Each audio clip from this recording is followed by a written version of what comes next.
All came on a Wednesday afternoon in late October. The kind of day where the light goes flat and yellow by 3 o'clock and you start turning on lamps earlier than you mean to. I was at my kitchen table going through a pile of mail I'd been ignoring for 2 weeks, mostly catalogs and credit card offers, and one letter from the county assessor's office about my mother's property taxes that I hadn't been ready to open, when my phone rang. It was a number I didn't recognize. I almost let it go to voicemail. "Is this Frank?" the voice said. A woman. Careful, the way people sound when they're not sure how a conversation is going to go. "This is Rita. Rita Ochoa. I do the estate cleanouts for Halverson Realty. Your realtor, Debbie. She hired me to go through your mother's house out in Tillman." I told her yes, that was right. I knew who she was. Debbie had mentioned her. My mother had passed in June 4 months earlier, and the house had been sitting while I figured out what to do with it. I live 3 hours away in Columbus. My brother lives in Phoenix. The house is in a small town outside of Akron that neither of us had any reason to drive to anymore. "I found something," Rita said. "I'm not sure what to do with it. I don't think it's my place to open it or move it or really do anything with it until you come see it yourself." She paused. "I think you should come soon." I asked her what she found. "It's better if you just come," she said. I drove out the next morning. I left before 7, before my wife was up, and I stopped once for gas and a coffee. I didn't finish, and I drove through the flat gray Ohio farmland with the radio on low and the heat running because the temperature had dropped overnight. My mother's house was a 2-story craftsman on a street lined with elms that had been losing their leaves since September. I had grown up in that house. I knew every sound it made. The way the second stair from the top creaked if you stepped on the left side, the way the kitchen faucet dripped if you didn't push the handle all the way down, the smell of the linen closet in the upstairs hall, cedar, and something sweet I could never identify. Rita's van was in the driveway when I pulled up. She was a compact woman in her 50s, with silver-streaked hair pulled back under a baseball cap, and she met me at the front door with the look of someone who had been waiting and was relieved to have something to hand off. She shook my hand and thanked me for coming so quickly. "I've been doing estate cleanouts for 11 years, she said as we walked inside. "I've found a lot of things people leave behind, cash and coffee cans, jewelry and shoe boxes. Once I found a loaded pistol behind a false panel in a closet, and I had to call the police for that one." She stopped in the hallway outside my mother's bedroom. "I want you to know, I didn't go through anything in here beyond moving a few boxes. When I found it, I stopped." She opened a bedroom door. My mother's room looked the way it always had mostly.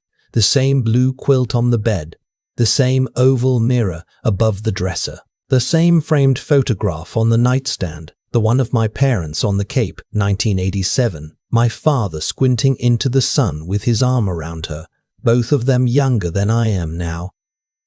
My father had been gone for 16 years. My mother had kept that photograph in the same place for all of them. Rita pointed to the closet.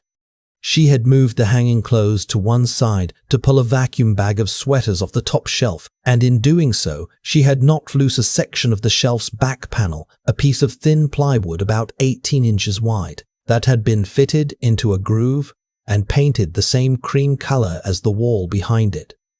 Behind it was a shallow space, maybe 6 inches deep, running the length of the shelf. Inside that space, there was a shoebox, not hidden in a dramatic way, just sitting there, the way you might set something down somewhere safe and tell yourself you'll deal with it later. "I figured that was for you," Rita said. She stepped back toward the door. "I'll be downstairs. Take whatever time you need." I heard her footsteps on the stairs, then the quiet sound of boxes being moved in another room. I looked at the shoebox for a while before I touched it. It was a woman's shoebox, a brand my mother had liked, and it had her handwriting on the lid in black marker. Not my name, just one word. "Careful." I sat on the edge of her bed and put the box in my lap. Inside were 5 things: An envelope with my name on it, sealed in her handwriting. A second envelope, thicker, unsealed, with the word documents written on the tab in the same careful way she labeled everything. A small spiral notebook, the kind you can buy at a drugstore, with a rubber band around it. A photograph I had never seen before. A man I didn't recognize standing in front of a house I didn't recognize, smiling at the camera like someone who had nothing to hide, and a single key on a plain ring with no label. I opened my envelope first. My mother wrote the way she talked. Short sentences, no extra words. She had been a bookkeeper for 30 years at a plumbing supply company in Akron, and she had the particular economy of language that comes from a lifetime of making numbers come out right.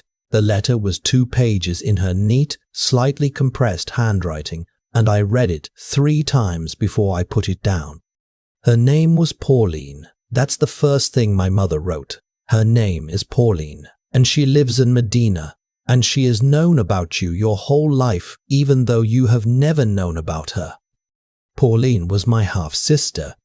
My mother had found out when I was 19. She had been going through my father's papers after a minor heart scare, not the one that would eventually take him, just a warning, and she found a savings account he had never mentioned, opened at a bank in Medina 22 years earlier, with regular deposits going in and regular withdrawals going out, and a beneficiary listed that was not her, and not me, and not my brother. The name on the beneficiary designation was Pauline Marsh. My mother wrote that she had confronted my father. She wrote that he had not lied to her. He had told her everything.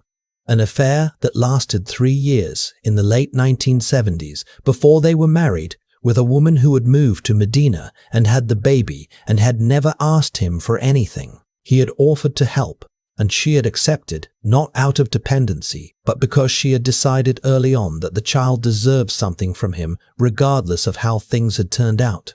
My father had agreed. He had been sending money every month for 22 years by the time my mother found out. My mother wrote that she had chosen not to tell us. She wrote that this was the hardest decision she had ever made and that she had changed her mind about it more times than she could count over the following years.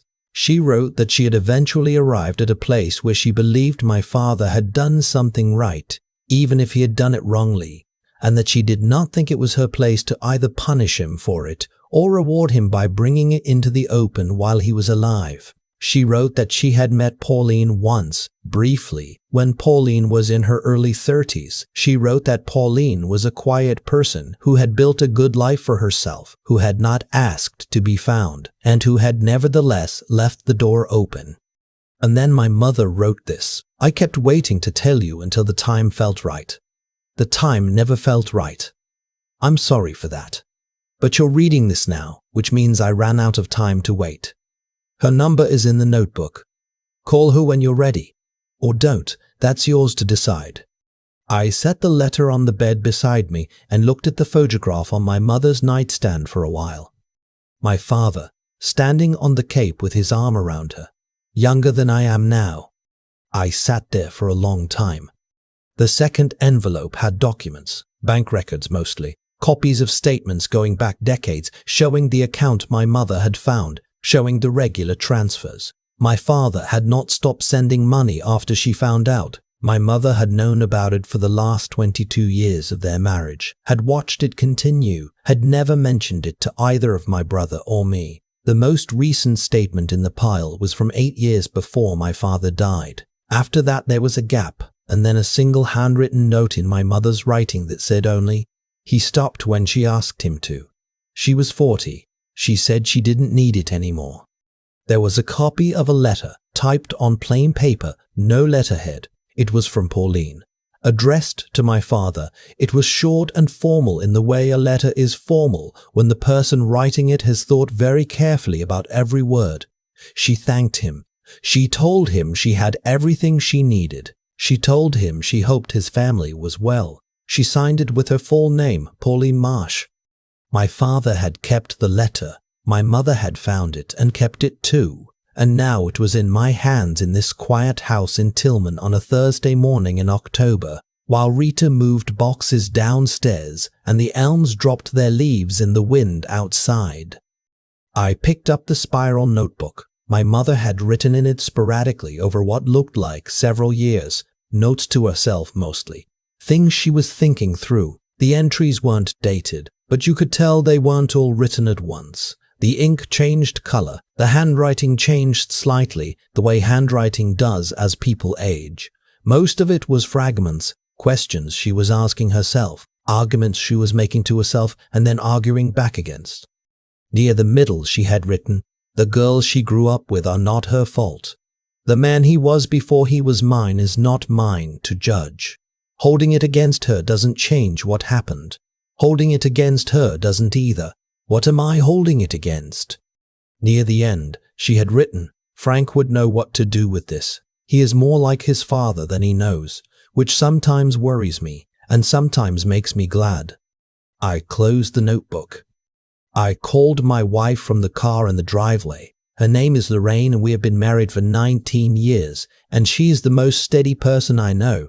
I told her what I'd found. I told her what I'd found. I told her all of it. She was quiet on the phone the way she is quiet when she is thinking carefully. Not the silence of someone who doesn't know what to say, but the silence of someone who is deciding what order to say things in. She said, "How are you doing?" I told her I didn't know yet. She said that was a fair answer. She said she'd come if I needed her. I told her I'd call her that night. My brother's name is Wayne, and he lives outside of Phoenix, and we talk maybe 6 times a year. I didn't call him that day. I wasn't ready to explain it yet. I had the thought that I needed to understand what I was holding before I handed it to someone else to react to. I went back inside. Rita was in the living room carefully wrapping a set of ceramic figures my mother had collected for 30 years. "Did you find what you needed?" she asked. I told her I thought so. I told her she could keep going with the clean out, but that I'd need the shoebox and everything in it. She said of course. She didn't ask anything else. I appreciated that about her. I drove the 3 hours back to Columbus with the shoebox on the passenger seat. I didn't open the notebook again that night or the next day. I put the shoebox on my desk and looked at it the way you look at something you know you're going to have to deal with, but can't quite yet approach directly. Lorraine didn't push me. She mentioned it once, gently, on the second evening, and I told her I was still processing, and she nodded and let it be. What I was actually doing, I think, was trying to figure out what I felt, and what I felt was not what I expected. I expected to be angry at my father. I had been angry at my father before, for smaller things, and I knew what that felt like. I expected to feel on some level that my mother had withheld something that was mine to know. I was prepared for grief that had a sharper edge than the grief I'd been carrying since June. What I felt instead was something closer to tired, a long, specific tiredness that felt like it had been waiting for a reason to settle. My mother had carried this for over 30 years. My father had carried his version of it before that, and now it was mine. On the 4th day, I opened the notebook to the back page. My mother had written the phone number there as promised. No name, just the number, and underneath it, in smaller writing, "She knows you might call. She said it was all right." I sat with that for another 2 days. Then I called. She answered on the 3rd ring. Her voice was careful in the way my mother's letter said she was careful, the way people are careful when they've had a long time to think about something and have arrived at a position they're going to hold gently but firmly. I told her who I was. There was a pause. Then she said, "I've been wondering if you'd ever call." Her name was Pauline, and she was 61 years old, and she had grown up in Medina and worked for a dental office for most of her adult life, and had a son in his late 30s and 2 grandchildren. She showed me pictures of later, when we eventually met in person. She was not what I expected, which I realize says more about what I was expecting than about who she is. She knew about me. She knew about Wayne. My father had apparently talked about us, briefly, in the rare exchanges they'd had over the years.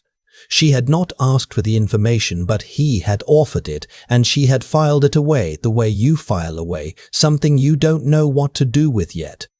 She had never wanted to disrupt anything. She told me that plainly on the phone, without drama.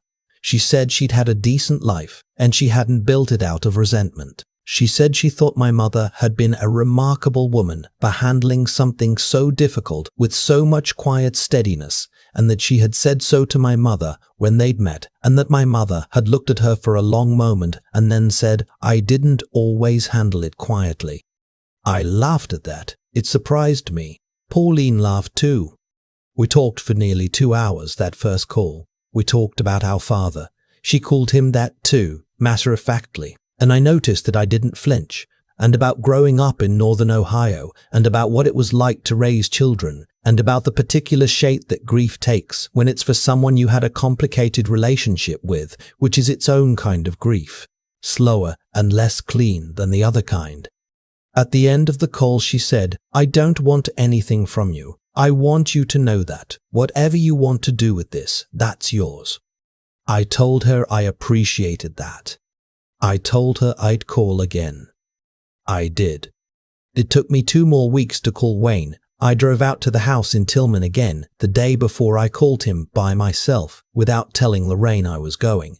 I just needed to be in that house again. Rita had done most of the clean-out by then. The rooms were empty, the way rooms are empty when the furniture is gone and the floors show the clean rectangles where it used to be. The bedroom closet was bare. The back panel was still loose where Rita had knocked it free. I stood in my mother's bedroom for a while. I looked at the clean floor. I thought about the 30 years she had kept that shoebox in that shelf space. All the years I'd been in that room and never known it was there. Birthday mornings, Christmas nights, the afternoon of my father's funeral when I'd helped her change the sheets on that bed because she hadn't been able to sleep in it the way he'd left it. She had walked in and out of this closet 1,000 times with that box sitting on the shelf behind a panel she'd painted to match the wall. I stood there and I thought about what that must have been like. When I called Wayne, I told him everything the same way I told Lorraine, in order, starting from the beginning. He was quiet through most of it. Wayne is not a quiet person usually, but he has the quality of going very still when something lands on him that requires actual consideration. When I finished, he was quiet for long enough that I checked to make sure the call hadn't dropped. Then he said, "Did you know?" I told him no. He said, "Did Mom seem, did she seem okay about it?" I told him what she'd written, the whole notebook. The entry about how holding things against people didn't change what happened. The entry about me being like my father in ways that worried her and also made her glad. He was quiet again. Then he said, "Okay." Just that. We talked for another 40 minutes, not about the big things, but about smaller ones. The house, what to do with it, whether to list it or hold it, whether Pauline should be told that we'd found the shoebox, which she obviously already knew existed in some form, but whether she should know the specifics. We didn't resolve much of that on the call. We didn't need to. The house sold in March. We split the proceeds 3 ways. That was not something Wayne and I had talked about ahead of time. I brought it up and he said yes immediately, without hesitation, the way you say yes to something when you've already thought about it privately and just been waiting for someone else to say it first. Pauline tried to decline. We insisted. It was a short argument. I think she let us win because she understood what it was about. It wasn't money. It was something else. A way of saying that the record had been set right, at least in the part of it we had control over. The key from the shoebox was something I spent a long time trying to figure out. I tried it on every lock in the house and it didn't fit any of them. I tried the little lock on my mother's jewelry box. I tried the filing cabinet in the basement. Nothing. I eventually sent it to Pauline on the off chance it meant something to her. She wrote back a week later and said it didn't, but that she'd keep it. She said sometimes things don't have explanations, and you just hold on to them anyway because throwing them away doesn't feel right either. I thought that was a reasonable way to look at it. Lorraine and I have talked about the whole thing more than I expected we would. not arguing, just turning it over. She has a way of seeing my father that I don't entirely share and that I don't entirely disagree with, which is that he was a person who tried to do right by everyone he'd wronged and ended up distributing the cost of his choices across people who hadn't asked to carry any of it. That's not entirely fair to him, I think, but it's not entirely unfair either. What I keep coming back to is my mother's notebook. The entry she wrote to herself over decades, working through something she had decided to carry alone. The way she wrote about Pauline without bitterness. The way she wrote about my father without either excusing him or condemning him. The way she wrote about me like she knew, even when I was standing right there in the house, that I would eventually need to know and that she trusted me to handle it. She was right about that. I think I handled it. Not perfectly, not without cost, but I handled it the way she would have wanted, which is to say carefully and without drama and with more patience than I thought I had. The one thing I still haven't figured out what to do with is the photograph, the man in front of the house, smiling like someone with nothing to hide. I've shown it to Pauline and she doesn't know who it is. I've looked at it long enough that I can describe every detail of it and I still don't know what it is, a photograph of, or why my mother kept it in that box. Some things you don't get answers to. I'm learning to be okay with that. The last time I went to the house before it closed, I walked through every room one more time. The empty rooms with the clean floors and the pale squares where the furniture used to be. The kitchen where my mother made coffee every morning for 40 years. The bedroom closet with the loose panels still unfilled, which I had specifically asked the realtor to leave. The new owners are a family with 2 young kids. They'll fill the house back up. They'll put their furniture in front of that closet and never know the panel is loose and never think to look. That feels right to me. Some rooms are meant to hold things for a while and then let them go. I stood in my mother's room one last time and I said what I had come to say, out loud, to no one and to her. I told her I understood now, or I understood as much of it as I was going to. I told her I'd called Pauline and that Pauline was fine, had always been fine, which she already knew. I told her the house found good people. I didn't say I forgave her for waiting so long to tell me, because I didn't need to. That had stopped being something I was holding somewhere around the 3rd conversation with Pauline, without me quite noticing when it let go. The sun was going down when I locked the door for the last time. The elms on the street had lost all their leaves by then. The sky was the particular pale blue of November that looks cold even when it isn't. I drove home with the photograph on the passenger seat. I still have it. I probably always will. I keep thinking about the word my mother wrote on the lid of that shoebox. Not my name, not a date. Just one word. Careful. That word has stayed with me longer than almost anything else in this whole thing, because it wasn't a warning. It was a description. It was the way she had lived her entire adult life. Carefully, quietly, with full knowledge of something that could have burned everything down, and a deliberate choice not to let it. People talk about honesty like it's simple, like the right thing is always to say the thing out loud immediately to whoever it concerns. But my mother understood something I'm still working out, which is that honesty without wisdom is just damage. She didn't withhold the truth because she was protecting herself. She withheld it because she was watching and thinking and waiting until she trusted that the people receiving it could carry it without being crushed by it. That's not weakness. That takes more strength than most people will ever be asked to find. My father wasn't a simple man, and I've stopped needing him to be.